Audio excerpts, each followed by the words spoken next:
President Jeffrey R. Holland said, "I submit that unless we see all the meaning and joy of Christmas, the whole of Christ's life, the profound mission, the end, as well as the beginning, then Christmas will just be another day off work with food and football and fun and a measure of personal loneliness and family sorrow for some.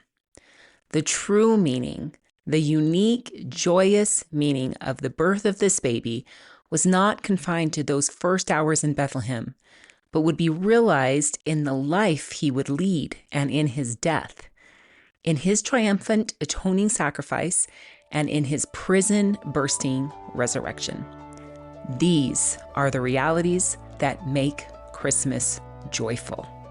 Welcome to the Hope Smiling Brightly podcast, sharing stories and ideas that will empower you to overcome doubt, cultivate the kind of faith miracles are made of, and experience the transformative grace of Christ. Whatever it is, Christ is the answer. I am your host, Amber, also known as @AmberDawnPearce on social media, hopefully most especially known as someone who loves to share the light of the restored gospel of Jesus Christ. You are listening to episode 19, The Joy of Christmas, a true story of an unexpected Christmas miracle. Before we jump in, I just wanted to suggest that if you are looking for an amazing experience to give as a Christmas gift this year, I invite you to consider giving the gift of an Alaskan cruise with an LDS tour group. I will be headlining this fun and majestic tour, and we set sail July of 2026. Go to bountifultravel.com or check out the link in the show notes. I also want to introduce you to the new sponsor of this podcast, Kamana. I drink a cup of Kamana every morning, and I love it. It is a superfood coffee alternative that smells and tastes delicious, but is full of amino acids, vitamins, and minerals, is prebiotic and adaptogenic, and it provides natural rather than caffeinated energy. It brews and can be prepared just like coffee.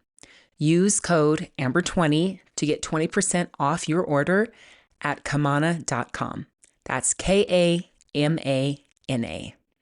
We have a family tradition of gathering together during the Christmas season, turning off all the lights except for the glow of the Christmas tree, and reading from a binder filled with true stories of Christmas miracles. There is something about those stories that bring the Christmas spirit. For December's podcast episode, I thought it would be nice to take a break from what I typically share and tell you a true Christmas story that is precious to my family.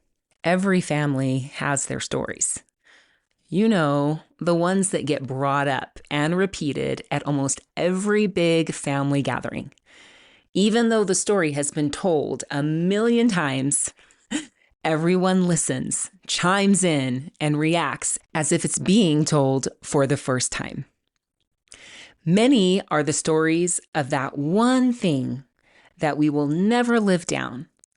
Like the time we were home and my big brother got stuck inside a folding couch and we had to call 911 to help get him out. Though I love to laugh, and that one makes me laugh every time, I especially love the inspiring stories. You know, the stories that define the fabric of our family, spun from trial, determination, faith, and miracles. When family gatherings at my house move into storytelling mode, there is one member of our family that everyone has a story for. Everyone has a story to tell about Billy. Most of them are funny because he had the quickest wit of anyone I've met. All of them are precious because he was so precious to us. And to think we almost didn't have those stories to tell.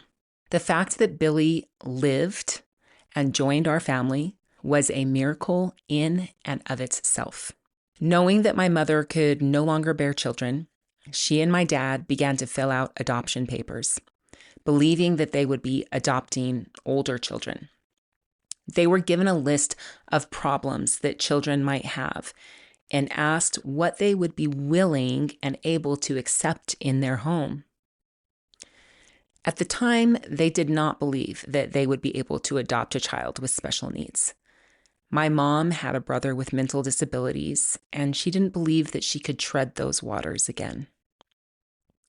In mid-September of 1980, they received a call from LDS Social Services about a 5-month-old boy still in the hospital NICU unit with a litany of problems.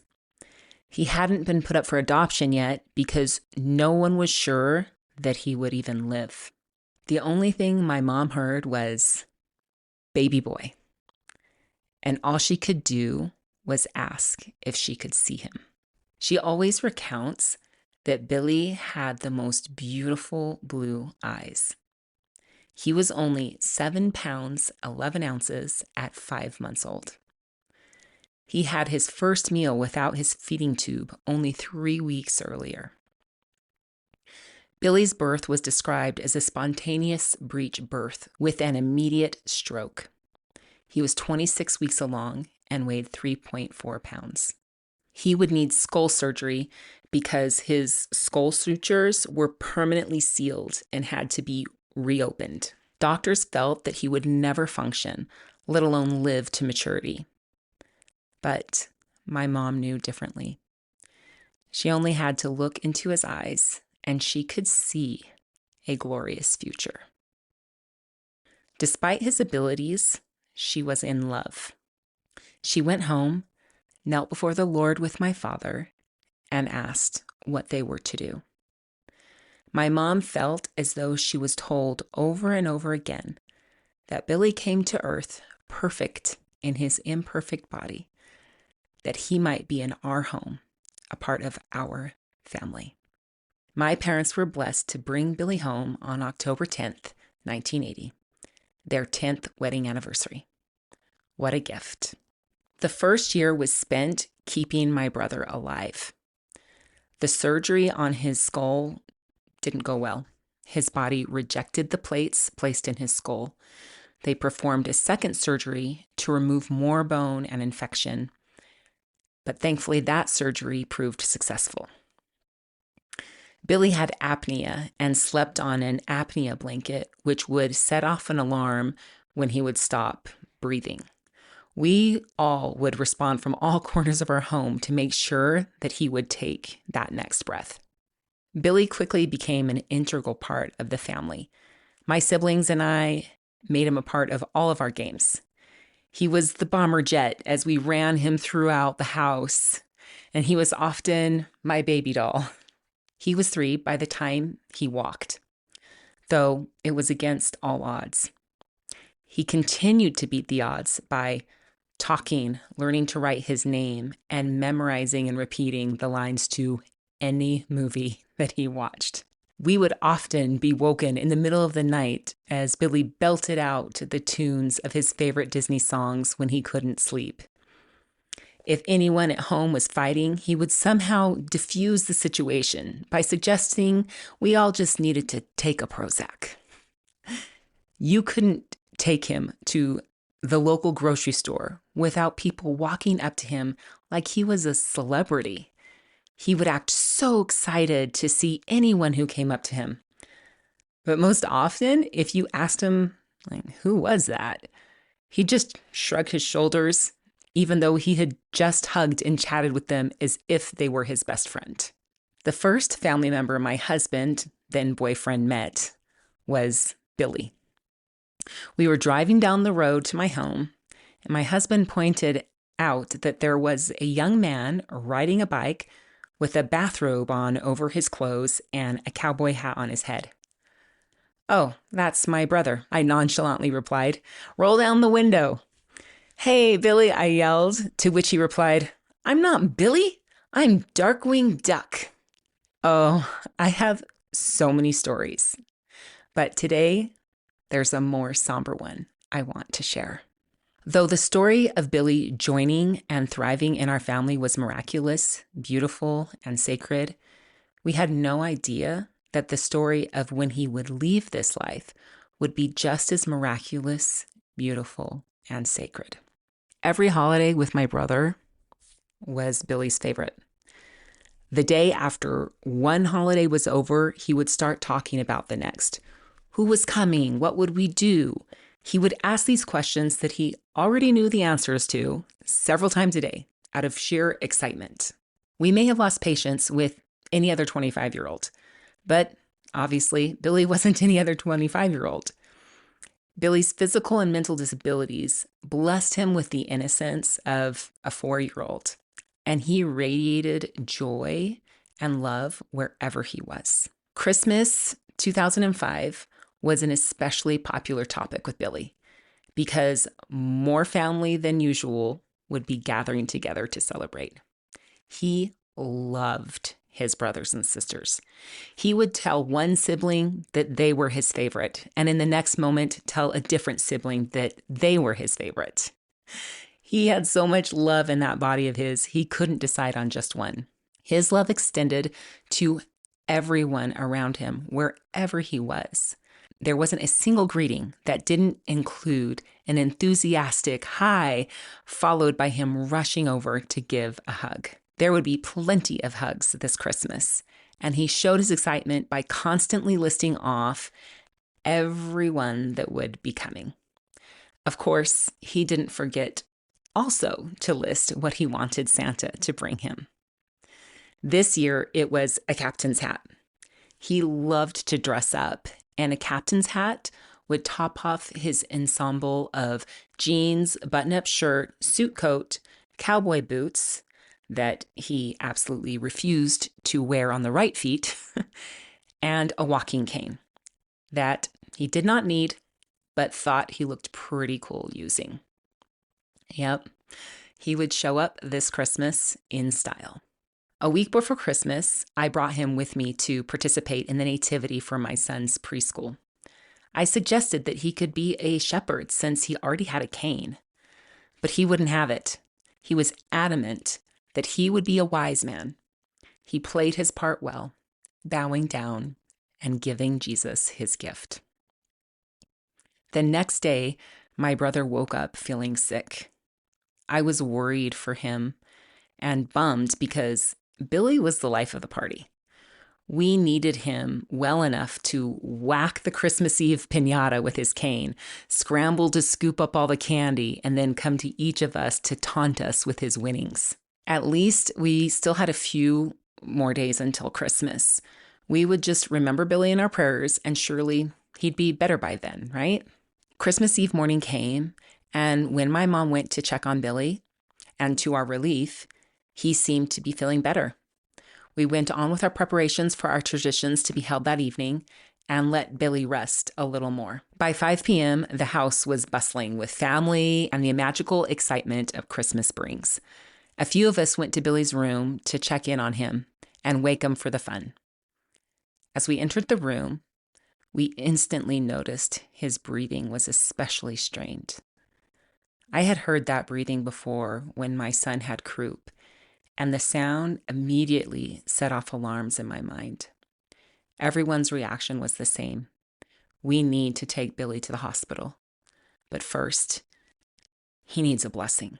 My father would often lay his hands on our heads and offer a prayer by inspiration and priesthood authority intended to heal the sick. My brother Charles, Billy's true favorite, was asked to give the blessing as the rest of us gathered into the room. A tangible spirit of love and peace filled that room. As Billy's brothers and father laid their hands upon his head, my mother and I leaned into each other as we listened to the sweet blessing. I impatiently waited for the reassurance that Billy would quickly recover. But I opened my eyes before the blessing was over to look at my brother, then exchanged a look with my mother. We were overcome with emotion and understanding. My brother's words softly settled over us. Billy, you are so very loved by your family. Heavenly Father loves you too, and he wants you to come home to him. Nothing but sobs could be heard as we all tried to comprehend what was just spoken. What? How could this be? He just has a cold. It's Christmas. My dad called for the ambulance just as my sister walked in the door from a day of shopping. Even though she had the flu, she had been searching all day for that one gift Billy wanted, a captain's hat. When she heard the news, she dropped the hat to the floor and burst into tears. Between all of my siblings, there were a lot of young children who were still excited for Christmas. They couldn't really comprehend what was going on, and it was overwhelming to try to continue to celebrate when we just wanted to be with Billy. I stayed home that night with little sleep and tried to be cheerful on Christmas morning for my children. Word of Billy's condition got out, and without having to ask, several women from church gave up Christmas Day with their families and showed up at our door with their own Christmas dinners in hand and fed and watched the children so that we could go to the hospital. What a priceless and selfless gift they gave. I walked into the hospital room to see my mother by Billy's side, both her hands gently stroking his soft skin. Her gaze would not leave him. I knew she was trying to soak up every moment she had left with him. I walked over to her side and touched Billy's pale hand. I haven't clipped his nails in a while. It's the thought that came to my mind. What a funny thought at such a somber moment. But at times I would help shave and groom him, and I felt this pang of guilt that I hadn't taken that time to help him lately. As the rest of the family filed into the room, I was overwhelmed with the realization of what a gift it was that so many of us were here to say goodbye. If he had gotten sick at any other time than Christmas, that wouldn't have happened. Heavenly Father knew how loved Billy was and how hard it would be for us to let him go.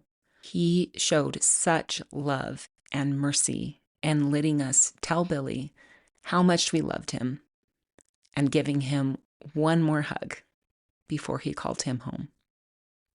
The doctor removed the breathing tube. Until this moment, Billy had been unresponsive. So we weren't sure if he would even be able to communicate with us. Another small miracle. Though he couldn't speak, he was suddenly very alert and happy we were there.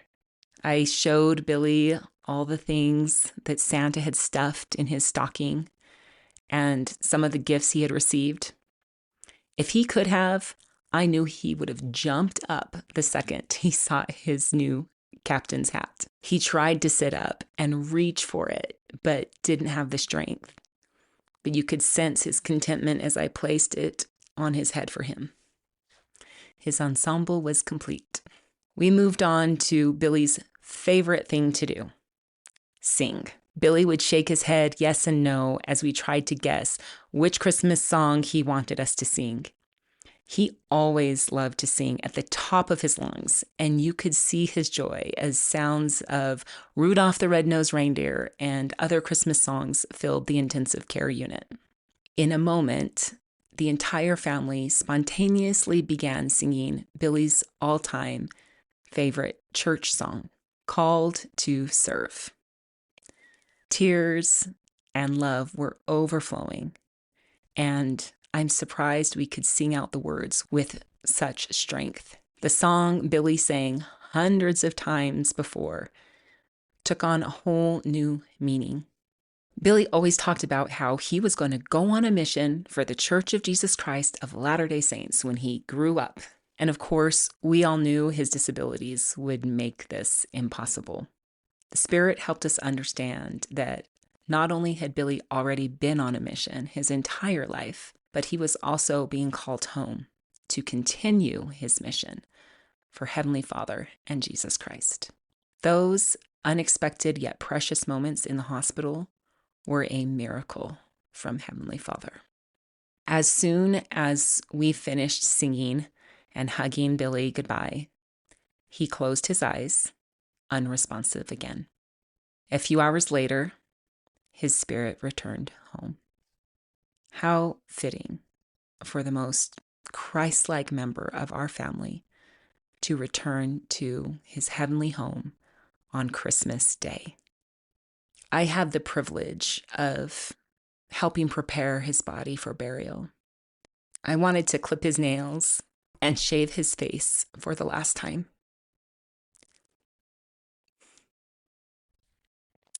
As I shaved his face, I softly sang, "A spoonful of sugar helps the medicine go down," just as he had requested every other time I shaved him to help calm his nerves. When my brothers dressed him, they put his cowboy boots on backwards, just as he would have liked it. His cane was placed by his side, and captain's hat on his head. During the eulogy at his overflowing funeral, my brother asked that anyone who had ever been hugged by Billy to please stand. Every person in the room stood. The Lord knew how much we cherished Billy and how hard it would be for us to see him leave this world. Out of his great kindness and love, he let us know that he was bringing Billy home, and he gave us those precious moments of goodbye. We will always remember, and the story will always be told of the Lord's tender mercies and evidence of his powerful love on that beautiful Christmas of 2005, exactly 20 years ago. We will miss our sweet Billy, but we are grateful for, as President Holland said, Christ's triumphant atoning sacrifice and his prison-bursting resurrection. Because of Christ, every Christmas can still be joyful for us. We will always be reminded of the gift of eternal families and the knowledge that we will reunite with Billy again. I love you, Billy. I know you are singing in heaven. Merry Christmas to all of you listening, my friends. Perhaps we can together ask God to help us better see the miracles around us this Christmas. Or better yet, ask how we can be the miracle for someone else. Christ is the Christmas miracle. Christ is hope smiling brightly.